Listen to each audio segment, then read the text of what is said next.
മുൻഗാമികളുടെ ചരിത്രമൊക്കെയും നാം വിശദീകരിക്കുമ്പോഴും കേൾക്കുമ്പോഴും നമ്മുടെ നാട്ടിലെ തന്നെ മുൻഗാമികളായ പണ്ഡിതന്മാരുടെ ചരിത്രം കേൾക്കുമ്പോഴൊക്കെ നമ്മളൊന്ന് ചിന്തിച്ചു നോക്കാം. നമുക്കിന്ന് ലഭിക്കുന്ന സൗകര്യങ്ങളെക്കുറിച്ച്, നമുക്കിന്ന് ഉള്ള ഒരുപാട് അനുകൂല സാഹചര്യങ്ങളെക്കുറിച്ച്, നമുക്ക് ഇവിടെ ഇങ്ങനെ വളരെ നല്ല ഒരു കെട്ടിടത്തിൽ ശീതീകരിച്ച ഈ മുറിയിലിരുന്ന് ഈ പറഞ്ഞ കാര്യങ്ങൾ കേൾക്കാനും പറയാനും എനിക്കും നിങ്ങൾക്കും ഒരു പ്രയാസവുമില്ല.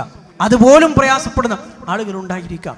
പക്ഷേ മുൻഗാമികളായ ആളുകളെ സംബന്ധിച്ചിടത്തോളം എന്തിനായിരുന്നു അവരിതൊക്കെ ചെയ്തത് എന്ന ചോദ്യമാണ് നമ്മളോട് ചോദിക്കേണ്ടത്. എന്തായിരുന്നു അവർക്ക് ഇതിൻ്റെയൊക്കെ ഒരു ആവശ്യം? സ്വന്തം സമ്പത്ത് ചെലവഴിച്ചതിലേക്ക് ഇറങ്ങേണ്ട ആവശ്യം എന്തായിരുന്നു? സ്വന്തം ആയുസ്, കുടുംബത്തിന് വേണ്ടി ചെലവഴിക്കേണ്ട സമയം, അധ്വാനിക്കേണ്ട സമയം, യുവത്വം, ചെറുപ്പം, ഇതൊക്കെയും ഇതിനു വേണ്ടി തുലച്ചു കളയേണ്ട ആവശ്യം എന്താവശ്യമായിരുന്നു അവർക്കുണ്ടായിരുന്നത്? അതൊരു വല്ലാത്ത ചോദ്യമാണ്.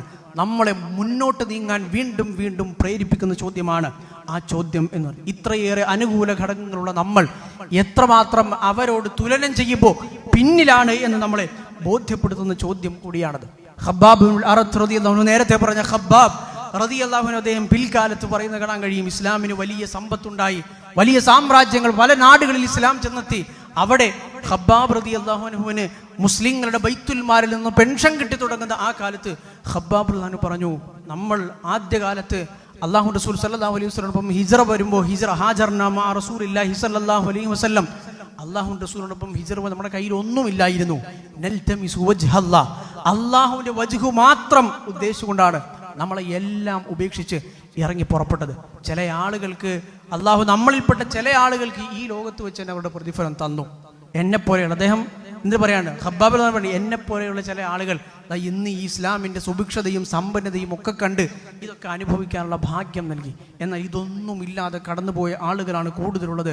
മിൻഹും മുസ്അബ് ഇബ്നു ഉമൈറില്ലേ, അദ്ദേഹമൊക്കെ അതിൽപ്പെട്ടതാണ് എന്ന് പറഞ്ഞ അദ്ദേഹത്തിൻ്റെ മരണസന്ദർഭത്ത് കഫൻ ചെയ്യാൻ തല മറച്ചാൽ കാല് വെളിവാകും, കാല് മറച്ചാൽ തല വെളിവാകും എന്നുള്ള സംഭവമൊക്കെ ഉദ്ധരിച്ച് അദ്ദേഹം കൂടെയുള്ള ആളുകൾക്ക് അത് പഠിപ്പിച്ചു കൊടുക്കുന്നത് കാണാൻ കഴിയും. അള്ളാഹുവിൻ്റെ തൃപ്തിയും അള്ളാഹുവിൻ്റെ വജ്ഹും മാത്രം ഉദ്ദേശിച്ചുകൊണ്ട് നമ്മൾ എന്തിലിറങ്ങിയോ അത് നാളെ പരലോകത്ത് സ്ഥിരപ്പെടൂ എന്നുള്ളതാണ് നമ്മൾ അവിടെ മനസ്സിലാക്കേണ്ട ഒരു ഏറ്റവും കൃത്യമായ നമ്മുടെ ഹൃദയത്തിൽ കുത്തിവെക്കേണ്ട പോയിന്റ്.